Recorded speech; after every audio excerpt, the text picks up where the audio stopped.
Start பேரட்டோட ஒரு had வந்து ஒரு போஸ்ட்டாக போட்டுருந்தேன், கம்மிங் சூன் இன் இந்தியான்னு சொல்லிட்டு இன் கார்ட்டூன் நெட்வொர்க்குன்னு மென்ஷனும் பண்ணிட்டாங்களா. ஸோ இதுவே போதும், நம்ம அப்கமிங் ஒன் பீஸோட என்டையர் அனிம் வந்து நம்ம கார்ட்டூன் நெட்வொர்க்கில் ரிலீஸ் ஆக போகுது.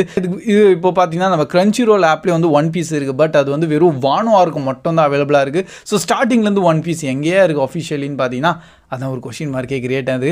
ஸோ இப்போதைக்கு by the way cartoon network mention பண்ணிட்டாங்க. ஆனால் அதில் இவங்க நெக்ஸ்ட் நம்ம தமிழ் டப் பண்ணுவாங்களா இல்லையா, இல்லை ஸ்டார்டிங்லேருந்து கொண்டு வருவாங்களா, இந்த மாதிரி தான் எக்கச்சக்கமான டவுட்ஸ் இப்போது கிரியேட் ஆகுது.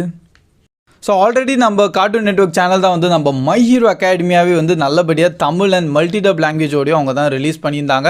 ஸோ பை த வே இதே ஹோப்பில் தான் நம்ம ஒன் பீஸும் நம்ம மல்டிடப் லாங்குவேஜில் வரோம்னு சொல்லிட்டு நம்பலாம். ஏன்னா அவங்க பண்ணுறாங்க, கொஞ்சம் நெக்ஸ்ட் லெவலாக தான் பண்ணணும். அண்ட் அதனால் இது வந்து கண்டிப்பாக மல்டிடப் லாங்குவேஜோட தான் ரிலீஸ் பண்ண போகிறாங்க. ஸோ இப்போ தான் ஜஸ்ட் அனௌன்ஸ்மெண்ட் தந்திருக்காங்க, அதனால உடனே ரிலீஸ் ஆகிருமான்னு கேட்டிங்க